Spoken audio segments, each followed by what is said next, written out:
Welcome to the LDHR Podcast, where ministry leaders grow together. Over the next few months, we will be releasing episodes intermittently alongside our other series to talk about growing on purpose, highlighting the people and pathways for growing where you are and with what you've been entrusted. Through these episodes, you'll hear from people with insights and practical steps that you can apply right away. You'll also have the opportunity to find out more about the resources that are available to you and how you can intentionally grow on purpose wherever God has you. Come on in and listen. We're so glad you're here.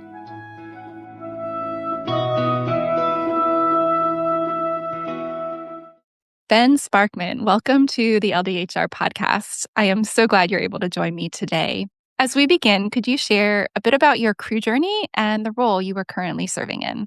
Thanks, Beth. It's good to be here with you. My wife and I joined staff roughly a little over 40 years ago, and we joined because we had a heart for the world, and we went directly to East Asia. And that's actually where we spent our first 25 years plus on staff serving in East Asia. Then in 2012, we moved to Orlando to both join the global LDHR team and have served in that since until the present. And actually, my wife just moved over to the global SLM team, but she's still heart and soul with us, not only with LDHR, but also with BPMT. Fantastic. Well, once again, welcome. Really glad you're here. And I'm really excited about our conversation today. So anyone who's been around Crew for a while has probably heard lots of acronyms, but one in particular, BPMT, and they've probably heard it mentioned in meetings, trainings, etc. So for those hearing it maybe for the first time, or for those who can't quite remember what that stands for, what does BPMT stand for, and what is it designed to help teams do? Building powerful ministry teams. And I think each word is very descriptive because the first word, building, shows that it's a process. It's something where we continue to get better and better, continue to develop. BPMT, Building Powerful Ministry Teams, is all about helping teams hit results and the best results for God's glory. So powerful, we want powerful ministry teams because initially this model was made for the business world, but then Triaxia, who developed the material, tweaked it so it would be very relevant for ministry teams, for organizations like ours, for church denominations. This is the ministry component. And teams, building powerful ministry teams is all about teams. For us, understanding what a team is and how a team can work together effectively.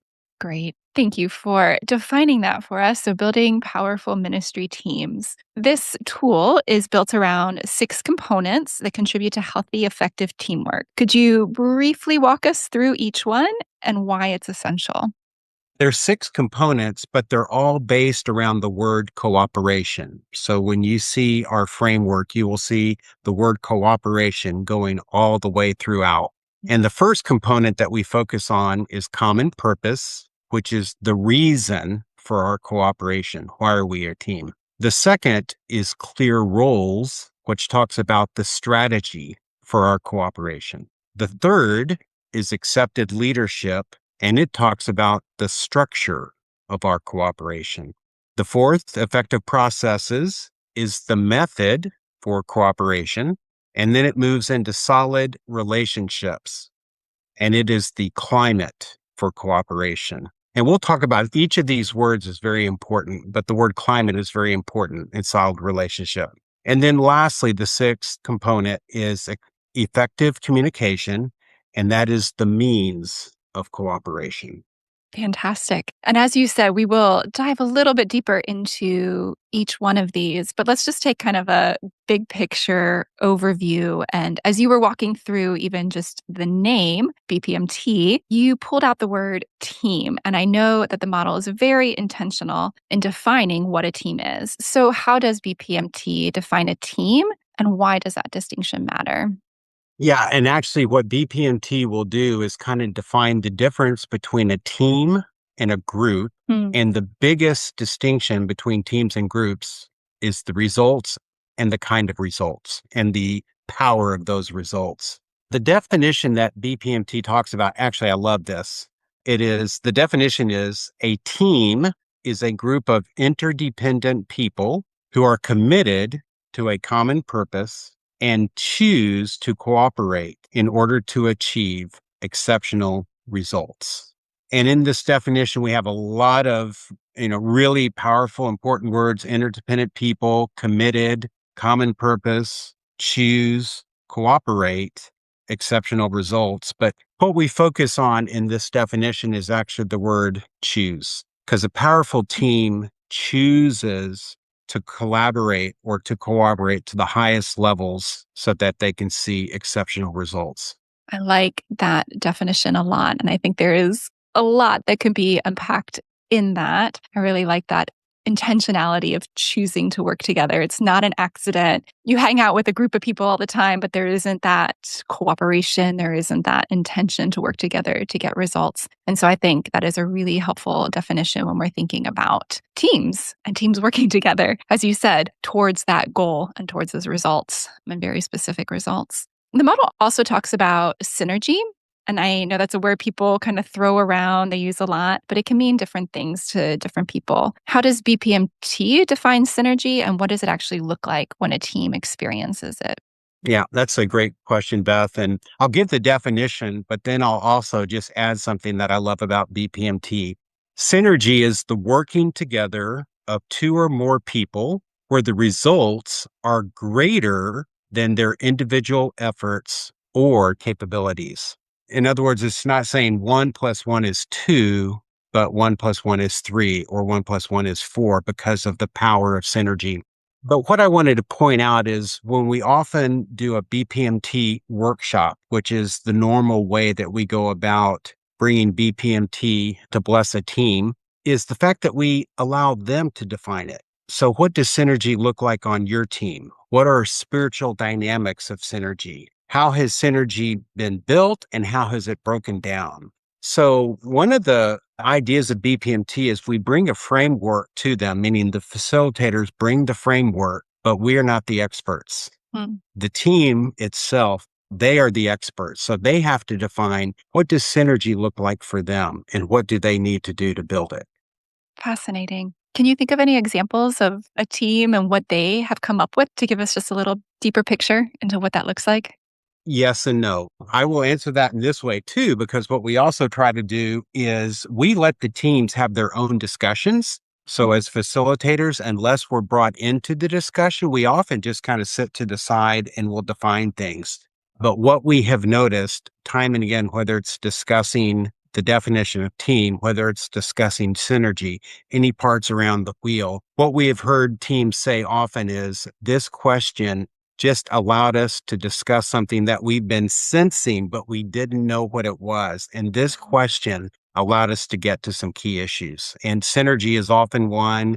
Team barriers would be another example where teams have just been saying, yeah, we've been stuck. And these kind of questions help us see, number one, where are the problems? And then have ideas as to what the solutions are.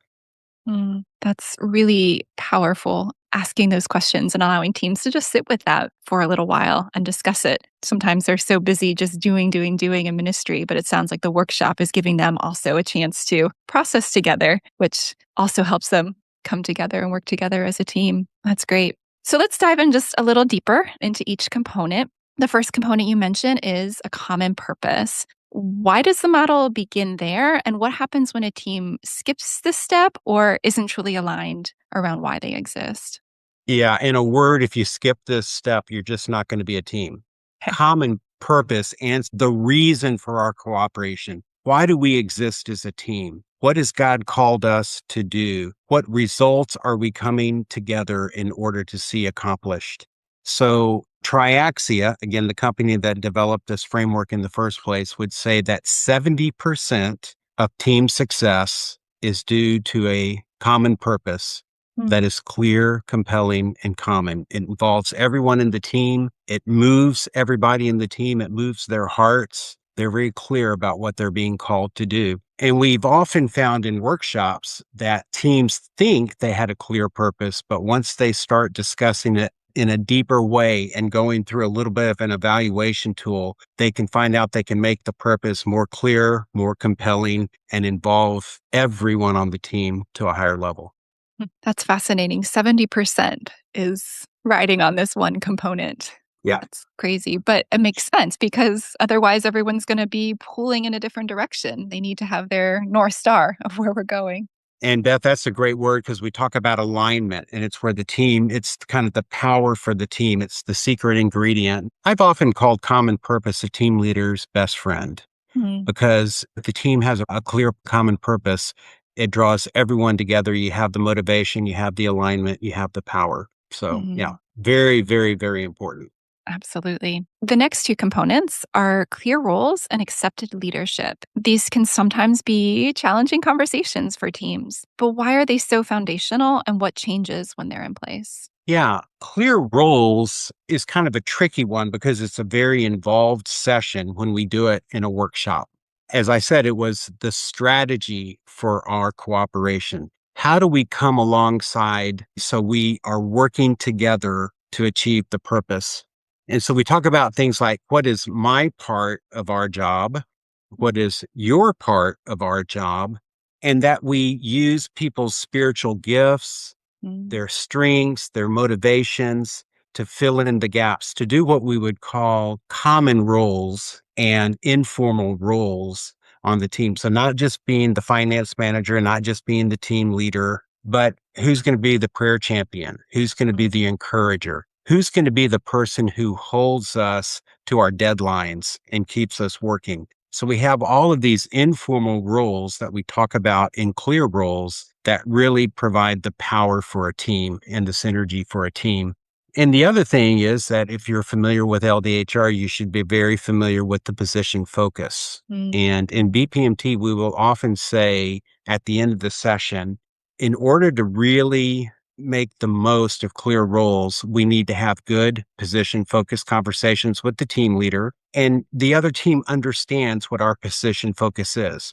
My position focus is my part of our job. And so it's very clear. So that's actually in our organization, the best tool we have to help us be clear.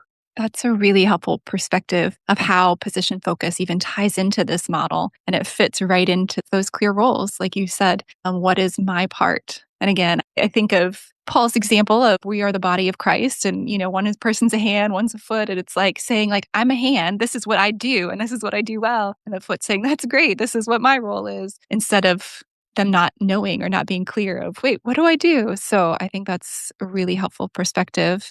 And what about accepted leadership? What role does it play? The greatest cause for team failure is failure in this area of accepted leadership. Mm, And accepted leadership is all about how the team is supporting the leader and how the leader is serving the team. It can also be a bit of a confusing one because when you hear team failure is due to failure in accepted leadership, at first glance, you might think, oh, well, that just means the team leader is ineffective. The team leader is incompetent. The team leader is not good. What I love about this particular session is it's about the team leader, yes. And it does give some really good tracks for a team leader to be thinking through what he or she needs to be providing for the team so that the team can succeed. But accepted leadership is the structure for our cooperation. And we talk about that effective teams need structure. We can't just be laissez-faire. We have to have a direction and a purpose that we're going on. We need to have appropriate boundaries, but we need to do this as a team. It's not just the team leader. Accepted leadership is all about the team leader and the team and what is their connection. And really the end point is just how Jesus came to serve. And so what we'd often say is the team leader will serve the team and the team will empower the leader. mm, We often think of a team leader empowering the team, but here we say right. it's the team that empowers the leader. And what that means is the team is saying, because you're serving us, we have a heart to follow your leadership, the structure that you provide for us so that we can do this together. So accepted leadership is all about the team leader and the team and the connection and how we all need each other and we serve each other and we empower each other.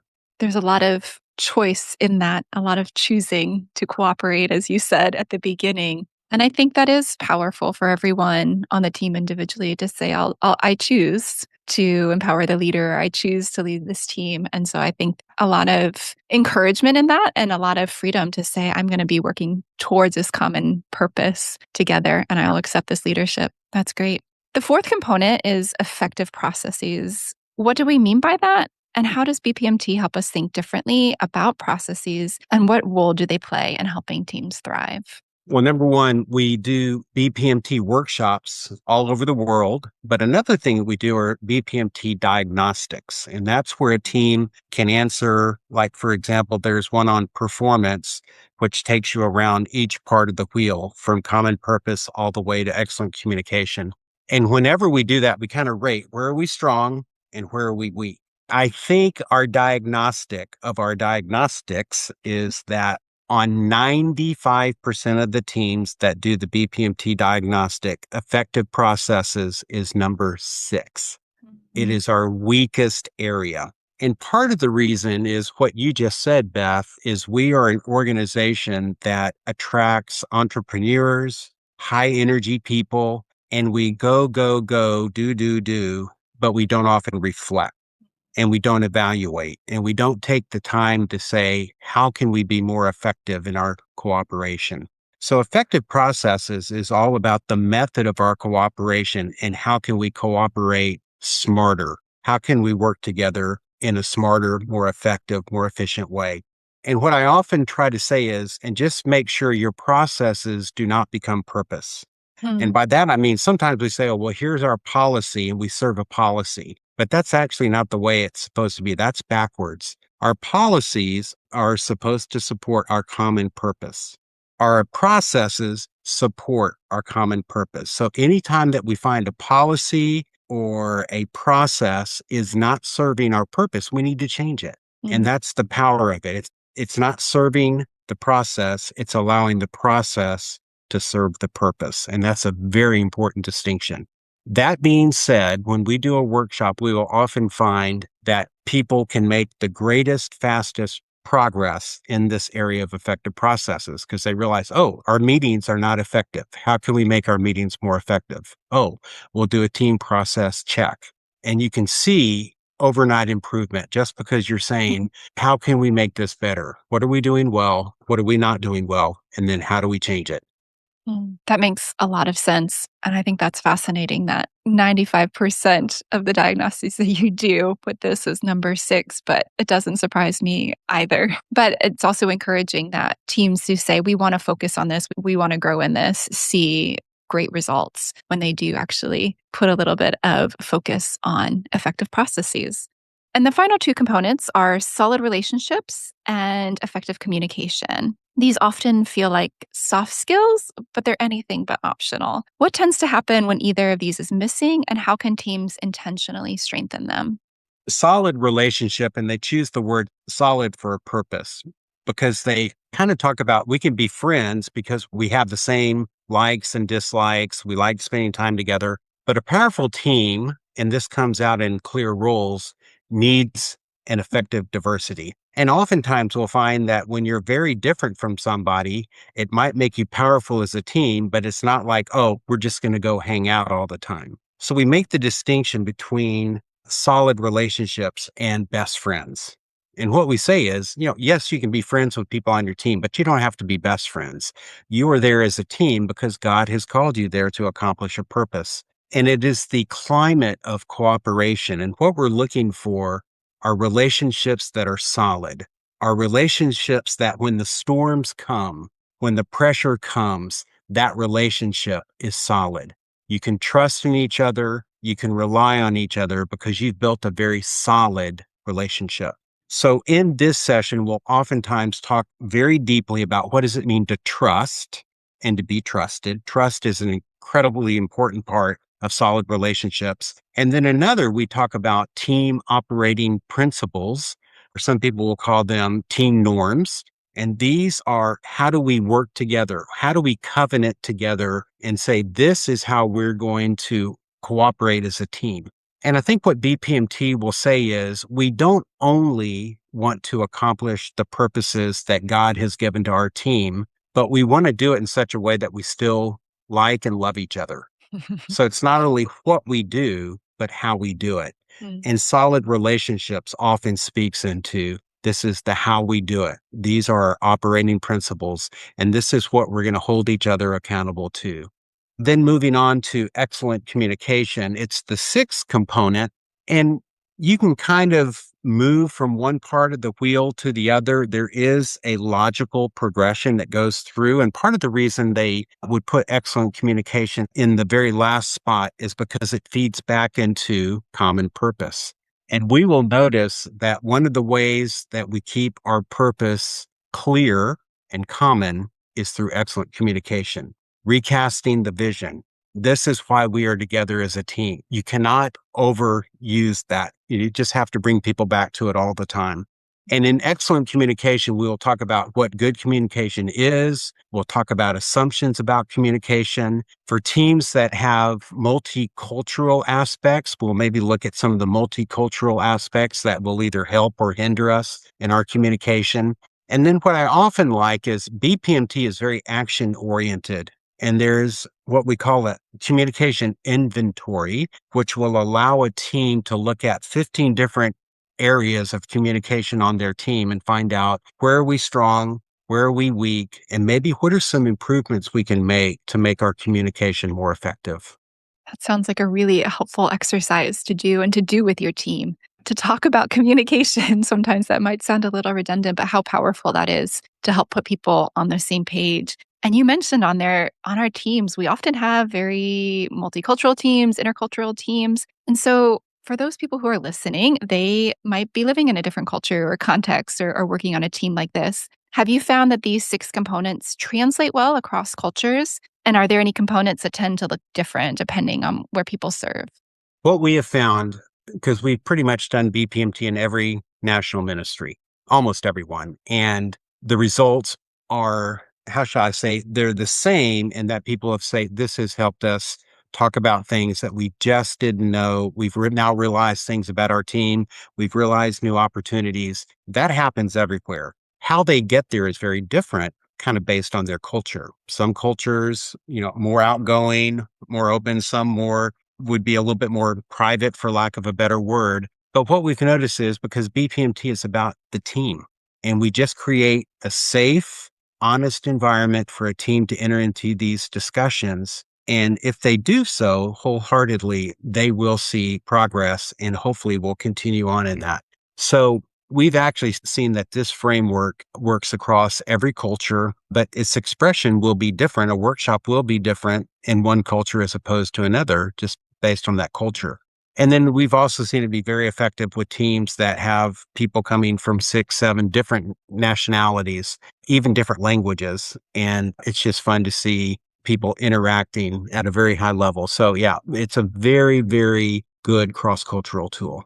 That makes a lot of sense. And like you said, even if they have different languages spoken on the team, this gives them a new language to speak together. And I think that is also a powerful tool for a team. As you've coached teams through BPMT over the years, have there been any moments that really have stood out to you? Maybe times when you saw the team have a breakthrough or have an aha moment or really see themselves differently?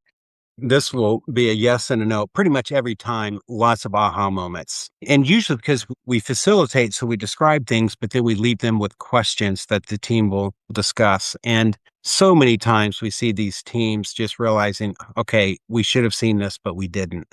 I think part of it is too, sometimes we see people kind of come in to BPMT either with a negative view or somewhat of I'm not real sure about this.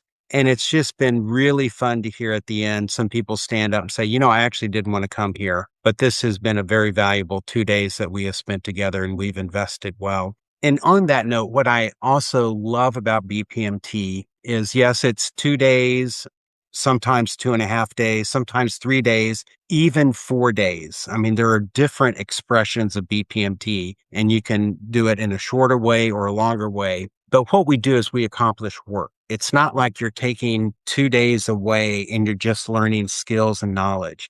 We're learning new vocabulary. we're learning new tools, we're answering new questions, but we're working.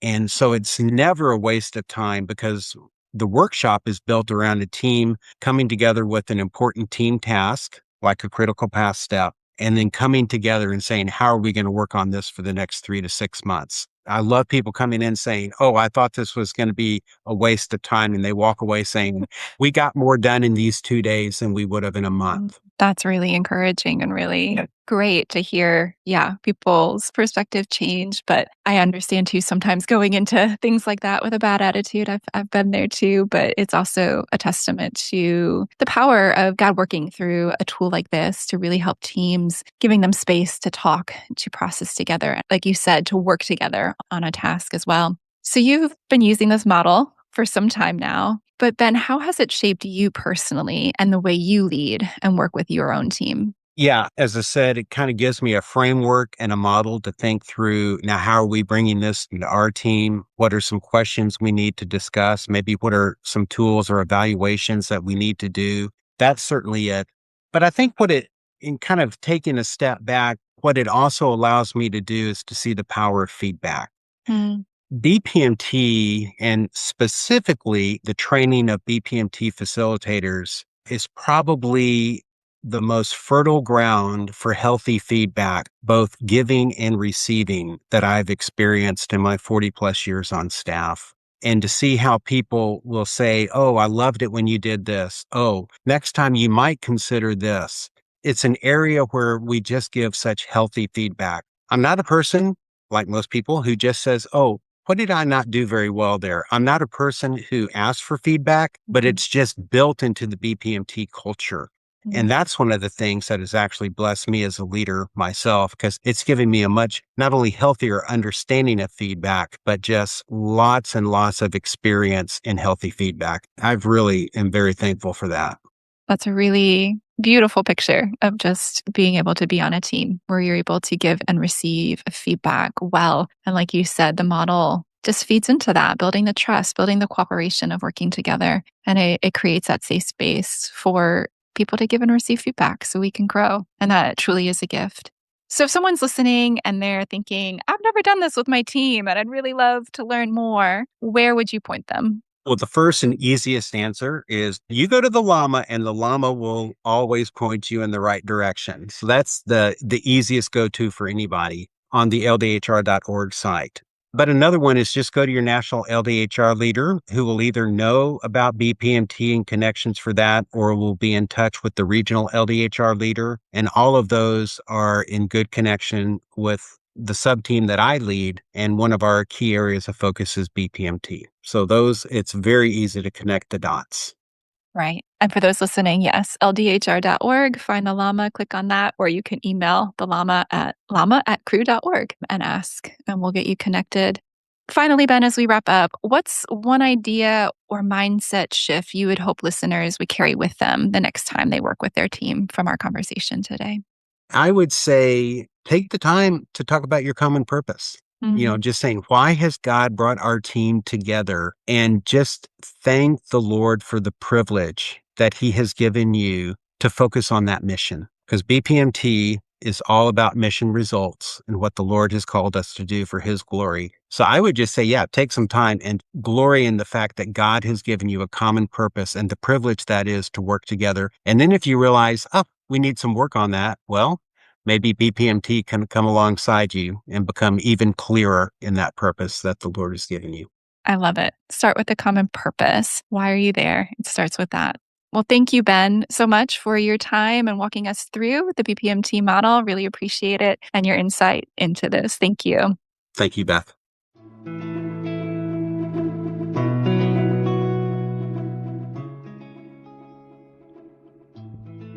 Thanks so much for joining us today. Whether you're leading a team, serving on one, or just beginning to think more intentionally about how your team works together, I hope today's conversation has given you a fresh perspective on what makes teamwork truly effective. As you reflect on what you've heard, I'd encourage you to take Ben's suggestion. Take some time to talk with your team about your common purpose. Ask yourselves, why do we exist? What are we trying to accomplish together? You might be surprised by the conversations that follow. and by the clarity and unity that can grow from taking time to align around that shared purpose. If you'd like to learn more about BPMT, be sure to check out the resources we've linked in the show notes. And if you found this episode helpful, we'd love for you to share it with a teammate, a leader, or someone who cares about building healthier, more effective teams.